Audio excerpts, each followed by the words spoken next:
Hello everyone, welcome to the week 5 lecture 2. Myself Dr. Rajkiran Prabhakar, assistant professor at Institute of Management Studies, Banaras Hindu University. We are going to discuss today's second lecture on the course Rural Marketing Principles, Strategies and Practices. Hindi में कहें तो ग्रामीण विपणन सिद्धांत, रणनीति और अभ्यास. My dear learners, I hope कि आपको वीक 5 लेक्चर 1 के बारे में अच्छी जानकारी मिल गई होगी. अब हम इससे आगे बढ़ते हैं और आज जो हम बात करेंगे कि प्रोडक्ट डेवलपमेंट क्या होता है रूरल मार्केट में. जैसा कि हमने पहले लेक्चर में देखा कि प्रोडक्ट क्या होता है, कितने तरह के प्रोडक्ट होते हैं, प्रोडक्ट को हम कैसे समझते हैं, क्लासिफिकेशन हमने किया. हमने बताया कि टेंजिबल इनटेंजिबल होता है. जो टेंजिबल होता है उसको हम गुड्स कहते हैं, जो इनटेंजिबल होता है उसको सर्विस कहते हैं. तो ग्रामीण परिप्रेक्ष्य में जो हमारे उपभोक्ता हैं, उपभोक्ता खास करके अगर हम कहें कि वो पॉपुलेशन हो सकती है, वहाँ के लोग हो सकते हैं या फार्मर्स हो सकते हैं. ये लोग जो प्रोड्यूसर्स हैं, जो फार्म प्रोड्यूसर्स हैं, उसको कैसे देखते हैं. तो उसके लिए हम देखें कि जो प्रोडक्ट डेवलपमेंट है रूरल मार्केट में, वो क्या करते हैं, उसको समझने के लिए हम उनके नीड्स को समझते हैं. और मैंने जैसा बताया था कि हम यहाँ नीड की जो बात कह रहे हैं वो यूनिक नीड की बात कह रहे हैं. यूनिक क्यों? क्योंकि हमें ये देखना है कि जो रूरल कंज्यूमर है उनकी आवश्यकताएं, उनकी जरूरतें अर्बन मार्केट या अर्बन रूरल से भिन्न होगी. इसलिए हमें यूनिक नीड्स को देखना पड़ेगा. दूसरा हमें देखना पड़ेगा उनके प्रेफरेंसेस को, जो क्या प्रायोरिटीज करते हैं, और इस प्रायोरिटी में कंज्यूमर जो है कितना इन्वेस्टमेंट करता है. जब हम इन्वेस्टमेंट की बात कर रहे हैं और रूरल की कस्टमर की बात कर रहे हैं, इसका मतलब कि क्या मूल्य वो देने को तैयार है जो भी प्रोडक्ट, जो भी गुड्स उसको सेल किया जाता है. So the product must be tailored suiting the specific conditions. जो ग्रामीण परिवेश है, जो रूरल कस्टमर्स हैं, उनके आवश्यकता अनुसार, उस कंडीशन के अनुसार, उनके नीड के अनुसार हमें अपने प्रोडक्ट को डेवलप करना पड़ेगा. इसको समझने के लिए हम देखते हैं. पहले समझेंगे understanding the needs and preferences की बात करेंगे. दूसरा हम बात करेंगे identifying the unique needs of the rural consumers. और तीसरा हम बात करेंगे कि tailoring the products for rural market demands. तो इस पे कैसे हम अप्रोच करेंगे, how to approach the product development for rural market. पहला जो है understanding the needs and preferences. इसमें हम खासकर देखेंगे कि what are the economic factors. Economic factors कौन से हैं? क्योंकि हम जब इकोनॉमिक फैक्टर की बात करते हैं तो हम बात करते हैं कि कितना पर यूनिट कॉस्ट कितना है जो हमारा कंज्यूमर खरीदेगा, उससे प्रॉफिट होगा कि नहीं होगा, उसे बेनिफिट होगा कि नहीं होगा. जब हम बेनिफिट की बात करेंगे तो हम कंज्यूमर के पॉइंट ऑफ व्यू से बात करेंगे. जब हम प्रॉफिट की बात करेंगे तो हम मार्केटर के पॉइंट ऑफ व्यू से बात करेंगे. ठीक है, उसको हम पहले समझेंगे. दूसरा हम देखेंगे लोकल कल्चर को, क्योंकि कल्चर हमारा डिफरेंट है. जो गांव में परिवेश है, जो तीज त्योहार है, जो कम्युनिटी है, जो कास्ट एंड क्रीड है, जो रिलीजन है, ये भिन्न है. तो उसके वहां की जो कल्चर है उसको देखते हुए हमें क्या करना है, क्या नीड होगी. तीसरा हम देखते हैं कि वहां का ट्रेडिशन कैसा है, किस तरह के त्योहार मनाए जाते हैं, उसका उनका पोशाक क्या है, उनका खान पान क्या है. और सबसे बड़ी इंपॉर्टेंट चीज जो हम आज देख रहे हैं, एक्सेस टू टेक्नोलॉजी. क्योंकि बहुत से जो व्यापारी हैं, जो मार्केटर्स हैं, जो प्रोड्यूसर हैं, जो मैन्युफैक्चरर हैं, वो टेक्नोलॉजी का इस्तेमाल कर रहे हैं, तकनीक का इस्तेमाल कर रहे हैं अपने कंज्यूमर तक पहुंचने के लिए. तो वो क्या होगा, कैसे हमारा रूरल कंज्यूमर उसको एक्सेस कर सकता है, कैसे हम उसको वहां तक पहुंचा सकते हैं, कौन से प्लेटफॉर्म को यूज करेगा, किस तरह का पेमेंट करेगा, कैसे हमको उनको जानकारी देंगे, इन सब चीजों के लिए हम एक्सेस टू टेक्नोलॉजी के बारे में भी देखते हैं। फिर हम देखते हैं इंफ्रास्ट्रक्चर। मैंने बताया कि क्योंकि ये चैलेंज है लेकिन आज की डेट में धीरे धीरे डेवलप हो रहा है, तो इंफ्रास्ट्रक्चर को भी हम स्टडी करेंगे। खासकर हम उसको स्टडी करेंगे कि जो प्रोडक्ट है, उत्पाद है, जो खासकर ग्रामीण परिवेश से है, जैसे वेजिटेबल्स है, सीड्स हैं, ग्रेन्स हैं, ऑयल है, इनको कैसे हम स्टोर करेंगे, क्या हमारे पास वो सुविधाएं हैं, स्टोरेज सुविधाएं हैं। जब हमारा प्रोड्यूस जो है कट जाता है, कटाई होने के बाद जो हम ग्रेन्स निकालते हैं उसको हम कहाँ उसको स्टोर करेंगे, कहाँ पे उसको ट्रांसफर करेंगे, कोई कोल्ड स्टोरेज है कि नहीं है, उसको पेरिशेबल आइटम्स जो हैं, वेजिटेबल्स हैं, फ्रूट्स हैं, फूल फ्लावर है, उनको कैसे हम स्टोर करेंगे, इसके बारे में हम देखते हैं। प्रोडक्ट ड्यूरेबिलिटी, मैंने कहा कब तक वो अच्छा रह सकता है, उस कितने समय तक उसको हम रिटेन कर सकते हैं, उस पर हम देखते हैं। और तीसरा हम देखेंगे limited availability of the services, कितनी सर्विसेज हमें अवेलेबल हैं। दूसरा हम बात करेंगे टेलरिंग प्रोडक्ट्स में, जिसे हम कहें अफोर्डेबल कितना है। वैल्यू ड्रिवन प्राइसिंग, मैंने आपसे बात कही थी कि रूरल कस्टमर जो है जब उसको वैल्यू दिखता है तभी वो प्राइस पे करेगा। खासकर एक हम इससे समझ सकते हैं कि जब जितना ही प्राइस आप कम रखेंगे उतना ही उसकी डिमांड ज्यादा बढ़ेगी, क्योंकि वो प्राइस सेंसिटिव होता है। तो वैल्यूबल ड्रिवन प्राइसिंग होगा, जिसमें कि हम कह सकते हैं जो हमारा एग्रीकल्चरल टूल्स जो यूज करते हैं, जो पर्सनल केयर के प्रोडक्ट्स यूज करते हैं, उसका जो है प्राइस जो है वो वैल्यूबल प्राइसिंग की तरह होगा। फिर हम बात करते हैं डिस्ट्रीब्यूशन चैनल्स की, कौन कौन से तरीके से हमारा प्रोडक्ट कस्टमर तक पहुंचेगा, या कौन सा प्रोड्यूस जो है हमें अब मार्केट में देना है वो कैसे पहुंचेगा। कस्टमाइजेशन हम कैसे करेंगे कि हर कस्टमर के रिक्वायरमेंट, कस्टमर के नीड के हम मैच कर सकें, और कैसे वो लोकल रेलेवेंस हो। लोकल रेलेवेंस इसलिए क्योंकि हम कहते हैं कि जो वहाँ का जो कंज्यूमर है वो वहाँ की चीज़ों को खरीदने में ज़्यादा इंटरेस्ट रहेगा। तो लोकल और ग्लोकल दो शब्द होते हैं। ग्लोकल में हम देखते हैं कि हम बाहर से क्या चीज़ लेते हैं जो हमारी उपयोग की हैं, और लोकल में हम कहते हैं जो हमारी उपयोग की चीज़ें जो हमारे आसपास से मिल जाती हैं। तो लोकल रेलेवेंस हम करें कि ताकि जो कंज्यूमर है उसको अपने आप को रिलेट कर। जैसे फॉर एग्जांपल हम कहें कि बबूल करके एक टूथपेस्ट प्रोडक्ट है। अब बबूल नाम क्यों रखा गया? वो इसलिए रखा गया क्योंकि हम जानते हैं ग्रामीण परिवेश में जो दातुन जो यूज होता है ब्रश करने के लिए, वो बबूल के पेड़ से लिया जाता है। तो उन्होंने अपने प्रोडक्ट का नाम ही बबूल कर दिया, जिससे कि जो लोकल जो कस्टमर है उसको अपने आप को रिलेट कर सके। ठीक है। फिर leveraging the local Heights insights, कि क्या चीजें उसमें पाई जानी चाहिए जिससे कि कनेक्ट कर सकता है। तो अगर हम कहें अगर साबुन में नीम है तो वो रिलेट करेगा। तो आप जानते होंगे प्रोडक्ट है मार्गो, प्रोडक्ट है मेडिमिक्स, जो कि और अगर हम आगे जाएं तो पतंजलि ने इस बड़ा काम किया। उन्होंने कहा कि ये स्वदेशी है, ये हमारे ग्रामीण परिवेश के लिए है। गाय का घी, क्योंकि हम गाय से रिलेट कर सकते हैं। ठीक है। तो ऐसे हम देख रहे हैं। तीसरा हम देखा marketing strategies for rural consumers, कि कैसे हम कंज्यूमर तक पहुंच सकते हैं। वर्ड ऑफ माउथ हमने बात पहले भी की थी। कम्युनिटी ट्रस्ट, कम्युनिटी के अंदर में इस बातों को पहुंचाया जाए, कम्युनिटी लीडर उसको लीड करते हैं, बताते हैं, तो लोग ज्यादा उसको फॉलो करते हैं। ग्रासरूट कैंपेन हम करते हैं, जिसमें कि हम टारगेट करते हैं लोकल फेस्टिवल को।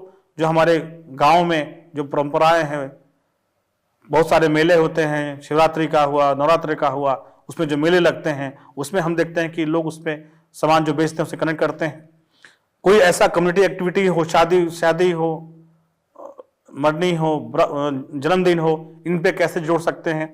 मीडिया प्लेटफॉर्म में हम देखते हैं, सस्टेनेबल मीडिया प्लेटफॉर्म में, कि आज की डेट में मोबाइल फोन्स पहुंच गए हैं, टीवी हमारे पास है, न्यूज़पेपर हमारे पास है, हम बस बोर्डिंग्स हैं, होर्डिंग्स हैं, सोशल मीडिया का जमाना है, वहां हम देख सकते हैं। और सबसे बड़ी इंपॉर्टेंट बात हम करते हैं सोशल रिस्पॉन्सिबिलिटी की, जहां पे कि हमने आपसे बात की थी वीक 1 लेक्चर 5 में। सस्टेनेबिलिटी बहुत इंपॉर्टेंट है, जिसमें हम इन्वायरमेंटल सस्टेनेबिलिटी की बात करते हैं कि जो हमारे आसपास की जो चीजें हैं, रिसोर्सेज हैं, जो कि ईश्वर ने हमें दी हैं, जो हमारे नेचुरल रिसोर्सेज हैं, उसको कैसे हम मेंटेन करें और उससे हम कैसे अपने उपयोग में ले आए।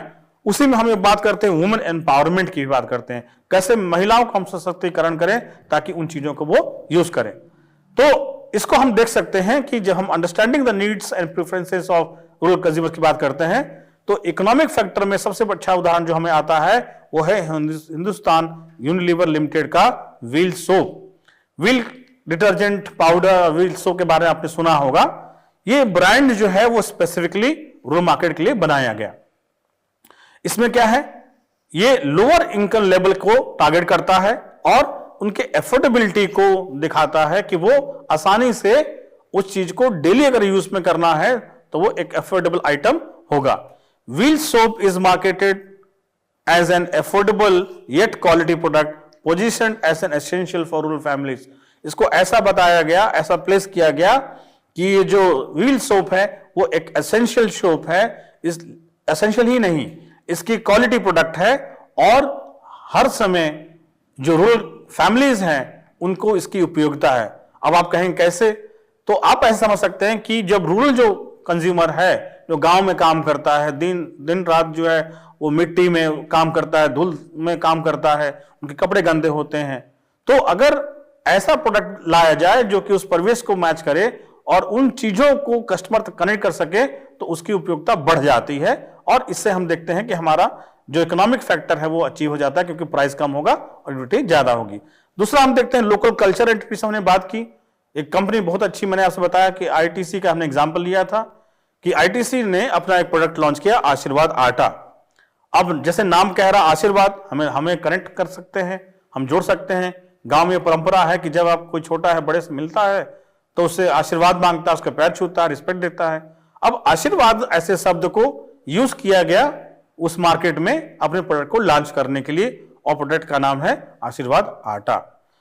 क्या करते हैं इसमें, इन्होंने क्या किया कि रूरल प्रेफरेंस को देखा और कस्टमर के माइंड को समझा। ये जो है वो लोकली सोर्स्ड है और ट्रेडिशनल फूड आइटम्स है।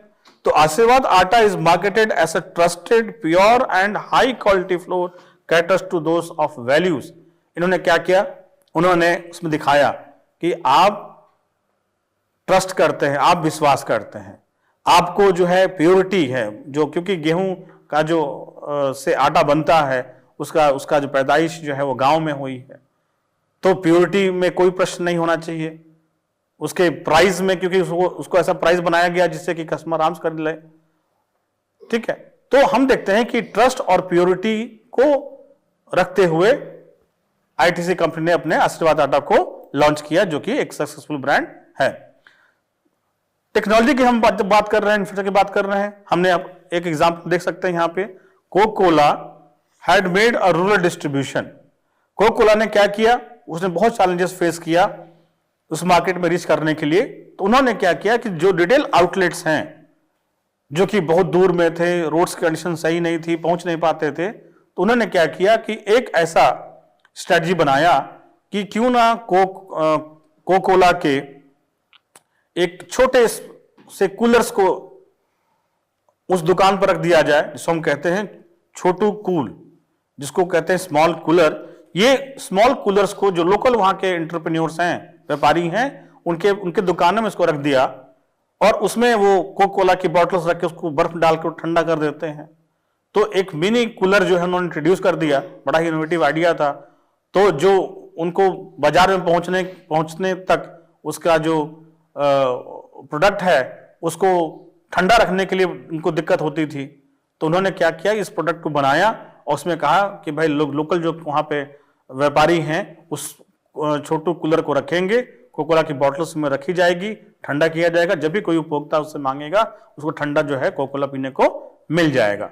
इससे इन्होंने टेक्नोलॉजी का यूज किया जो कि छोटे रेफ्रिजरेशन के लिए, ठंडा करने के लिए उसको यूज किया गया।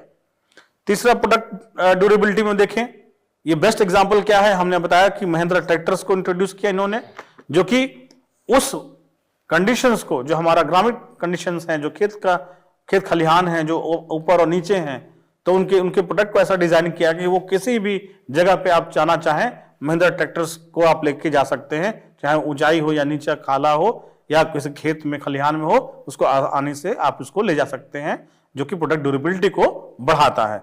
लिमिटेड अवेलेबिलिटी ऑफ सर्विसेज, मैंने कहा कि कुछ चीजें आपको अवेलेबल होंगी, कुछ नहीं होंगी, लेकिन महिंद्रा ने अपने आफ्टर सेल्स सर्विस के लिए वहां पे बहुत सारे वर्कशॉप खोले हैं जिससे कि वो उसको रिपेयरमेंट हो सकता है। तीसरा हमने बात की थी tailoring products of rural market demands. अब इस पर हम समझे कि डिमांड्स क्या हैं और खासकर रूरल मार्केट डिमांड्स। तो जो प्रोडक्ट डिजाइन हमने जो किया है, अगर उसको हम ड्यूरेबिलिटी के तौर पे देखें कि कितना लंबे समय तक रह सकता है, क्योंकि हर बार चीजों को हम नहीं खरीद सकते, बाइंग कैपेसिटी उतनी नहीं है, लो इनकम है, तो हम ऐसा प्रोडक्ट खरीदते हैं जिसका ड्यूरेबिलिटी लंबे समय तक हो। दूसरा हम देखते हैं सिंप्लिसिटी, वो ऐसी होनी चाहिए जो कि साधारण हो, सिंपल हो, क्योंकि गांव के लोग जो हैं बड़े साधारण होते हैं, वो बहुत ज्यादा कॉम्प्लेक्सिटी में विश्वास नहीं करते, तो उनकी तरह ही प्रोडक्ट बनाया जाए, सिंपल बनाया जाए, उसके ऊपर ध्यान दिया।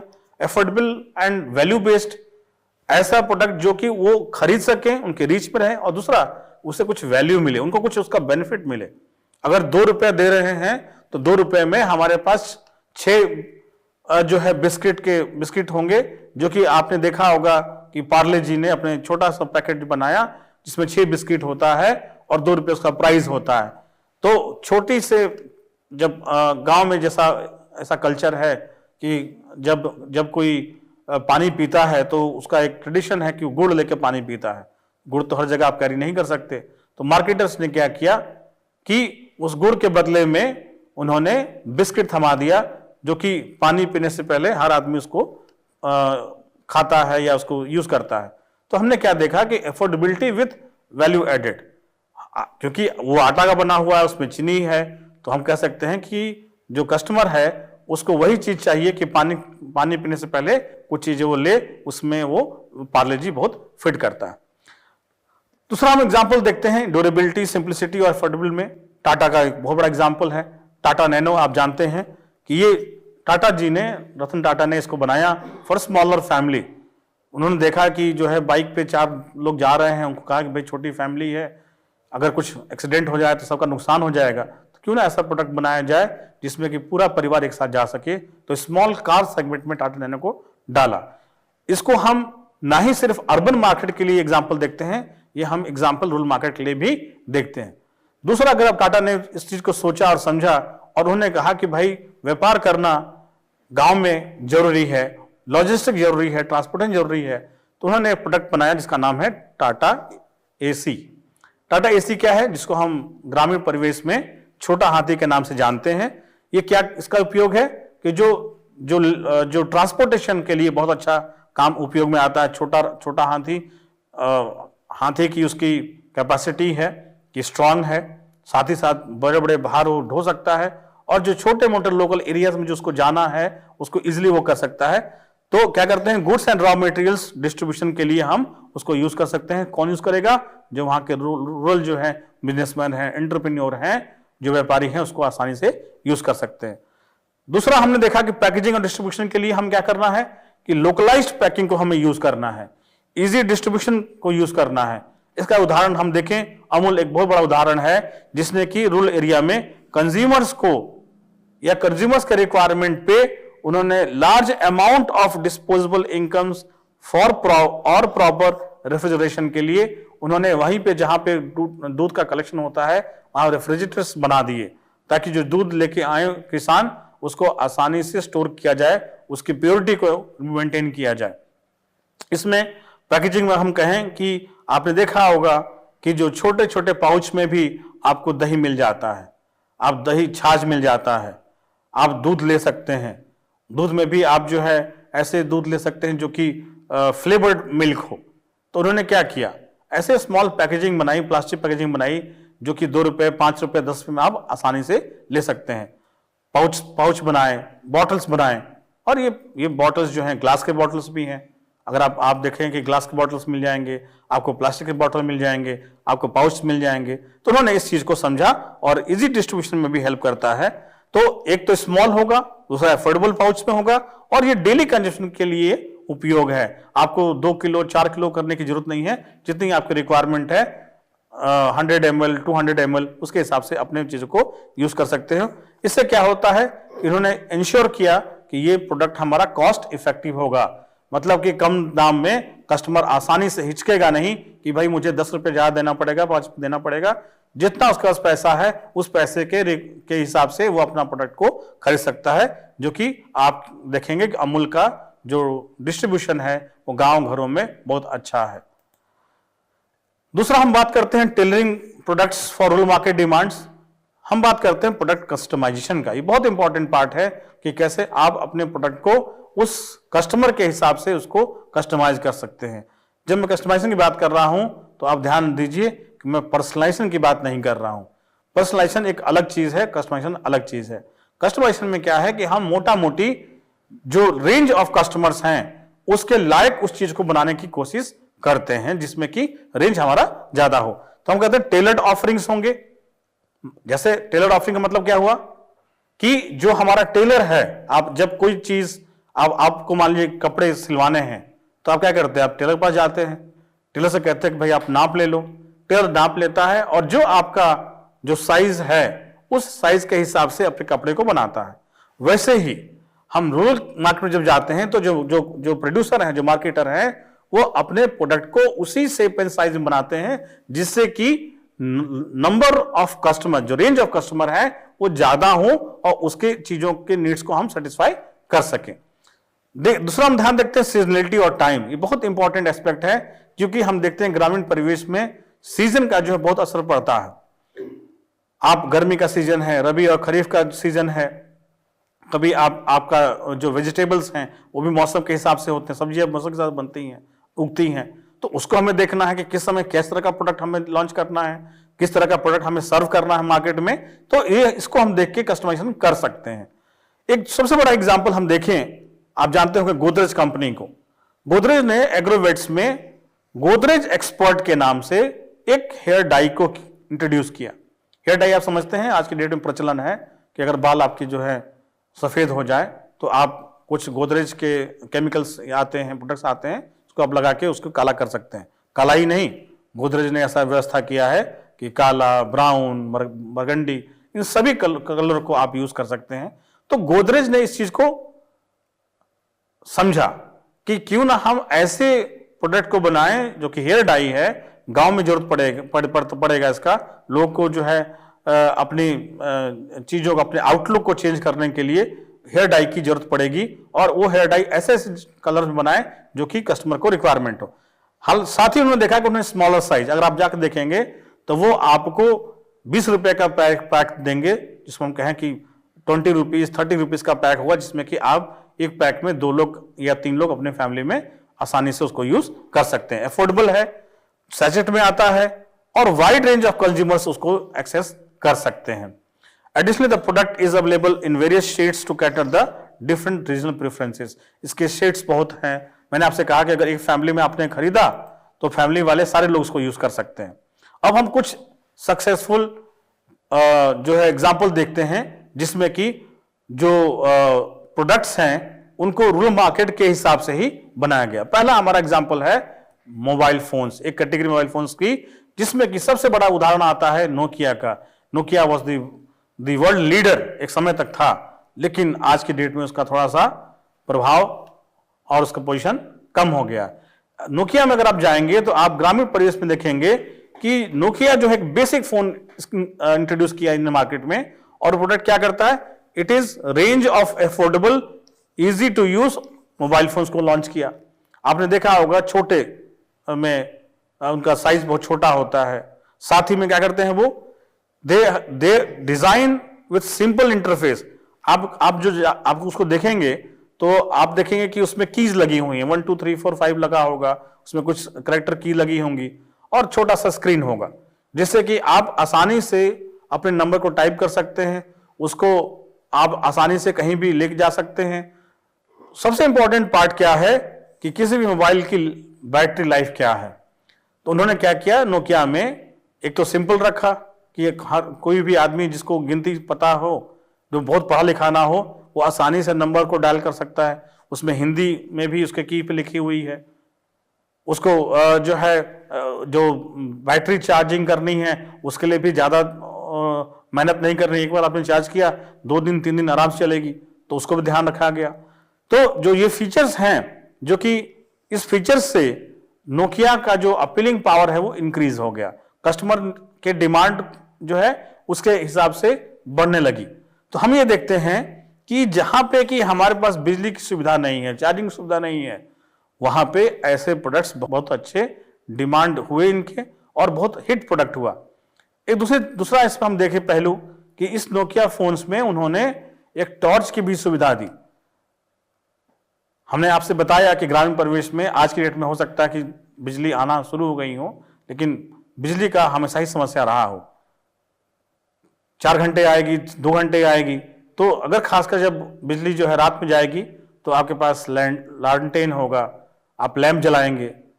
तो नोकिया ने क्या किया, उसी के अंदर में एक जो है टॉर्च भी इंट्रोड्यूस कर दिया, जिससे कि आप टॉर्च का भी उपयोग कर सकते हैं जब लाइट नहीं रहेगा। दूसरा, आपके पास लाइट नहीं है तो आप बैटरी एक बार चार्ज करें 3 दिन चलेगा। और तीसरी बात की, उसका प्राइस भी इतना कम रखा जिससे कि आप आसानी से खरीद सकते हैं। और चौथी बात ये कि इतना सिंपल है कि कोई भी उसको यूज कर सकता है। इससे क्या हुआ कि ये जो उसका वैल्यूड रिलायबिलिटी है और ड्यूरेबिलिटी है वो कस्टमर्स को बहुत ज्यादा उसने लुभाया, और उसके कारण से नोकिया ने इसको अपना ब्रांड वहां पे सक्सेसफुल लॉन्च किया। दूसरा हम देखते हैं टू व्हीलर्स में। आज की डेट में हम कहें कि आप गांव में जाएंगे, सबसे अच्छी सवारी जो है वो आपकी टू व्हीलर्स है। हर घर में आपको टू व्हीलर्स मिल जाएंगे। हीरो मोटर कॉर्प्स ने इस चीज को समझा और उनका एक प्रोडक्ट का था स्प्लेंडर।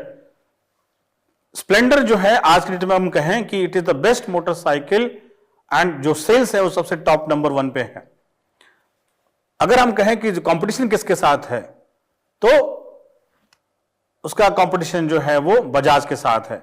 बजाज का मैंने एग्जांपल दिया था, बजाज का सिटी 100 और हीरो का स्प्लेंडर। स्प्लेंडर जो डिजाइन की गई है वो जो है रूरल रोड्स के लिए की गई, जिसका अफोर्डेबल प्राइस है, फ्यूल एफिशिएंट है, कम तेल की खपत होगी और ज्यादा आप डिस्टेंस कर सकते हो। साथ साथ ड्यूरेबल है, आपने उसको जब एक बार खरीद लिया 10 साल 15 साल आपको सोचना नहीं है। Perfect vehicle for rural roads, ऐसी डिजाइन की गई जो कि रूरल रोड्स पे आराम से आप यूज कर सकते हो। तो सबसे बड़ी इंपॉर्टेंट चीज क्या हुई कि फ्यूल एफिशिएंसी। दूसरा, मेंटेनेंस कॉस्ट कम है, और सबसे बड़ी बात कि ये जो है फेवरेबल प्रोडक्ट हुआ रूरल कंज्यूमर्स के लिए। ये ना ही रूरल कंज्यूमर्स के लिए बल्कि व्यापारियों के लिए। इवन अगर हम बात करें वुमेन्स के लिए, क्योंकि आज की डेट में महिलाएं भी बिजनेस में हैं, महिलाएं भी अपना उद्योग धंधा कर रही हैं, तो कहीं ना कहीं उसमें भी इनका बहुत बड़ा रोल रहा। तो स्प्लेंडर पहले था, आज की डेट में इसको स्प्लेंडर प्लस के नाम जानते हैं। तीसरा एग्जांपल देखते हैं एग्रीकल्चर इक्विपमेंट का। तो एक कंपनी है जिसका नाम है जॉन डियर ट्रैक्टर्स। इसका साइज इन्होंने इतना छोटा बनाया कि आसानी से कहीं भी गलियों में, क्योंकि आप जानते हैं कि गांव के परिवेश में हर घर एक दूसरे से जुड़ा हुआ है, तो छोटे छोटे गलियां हैं, उस गलियों में अगर आपको अपना मकान बनाना है, कोई सामान जो खेतों में जो सामान उसको अपने घर में स्टोर करना है, तो आपको ऐसे ट्रैक्टर्स चाहिए जो कि आसान से ट्रॉली लगा के आप ले जा सकें।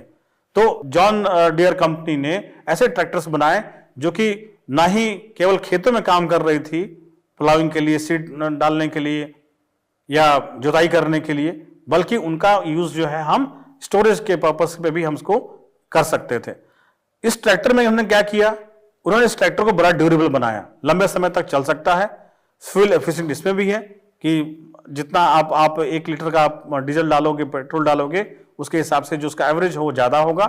और making them ideal for small and middle scale farmers, जो छोटे हमारे फार्मर्स हैं, स्मॉल और मार्जिनलाइज फार्मर्स हैं, उनके लिए बड़ा ही उपयोगी प्रोडक्ट ये ट्रैक्टर हुआ। इसे हम कह सकते हैं कि ये इसका उपयोग जो है सटीक हुआ, डिमांड ज्यादा हुई।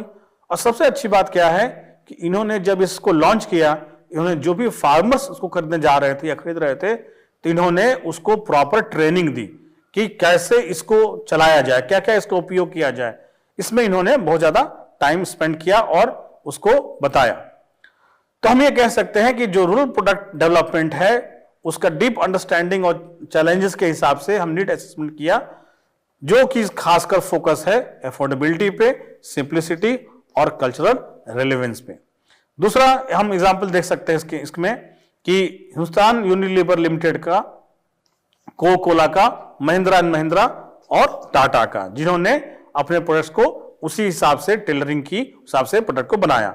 और हमने समझा कि जो नीड और डिजाइन जो है अप्रोप्रिएट होना चाहिए कस्टमर के रिक्वायरमेंट से, जिससे कि इफेक्टिव डिस्ट्रीब्यूशन हो सके, जिससे कि हम एजुकेट भी कर रहे हैं लोग, मैंने कहा ट्रेन किया गया, एजुकेट किया गया, ताकि उस प्रोडक्ट को कैसे यूज करेंगे, and this has help the rural market to thrive in their business. इसको देखते हुए हम ये कह सकते हैं, थिंक अबाउट दिस पोर्शन में, कि आप इसको ऐसे समझिए, if you were to conduct a feasibility study for introducing an urban product, mind करिए हम अर्बन प्रोडक्ट को कैसे रूरल मार्केट में ला सकते हैं, इसके बारे में आप सोचिए, समझिए। दूसरा, what factors would you analyze to determine if it could succeed, वो कौन कौन से फैक्टर्स होंगे जिनको आप यूज करेंगे, उसको एनालाइज करिए, जिससे कि हम अपने जो अर्बन मार्केट का जो प्रोडक्ट है उसको रूरल मार्केट में हम ला सकें और उसको हम एक सक्सेसफुल प्रोडक्ट बना सकें। मुझे लगता है कि आपको इस लेक्चर में कुछ ऐसे इनपुट्स मिले होंगे जिससे कि इस आंसर को देने में आपको सहायता होगी। इसी के साथ मैं आज के वीक 5 लेक्चर 2 का यहीं पे समाप्त करता हूं। बहुत बहुत धन्यवाद।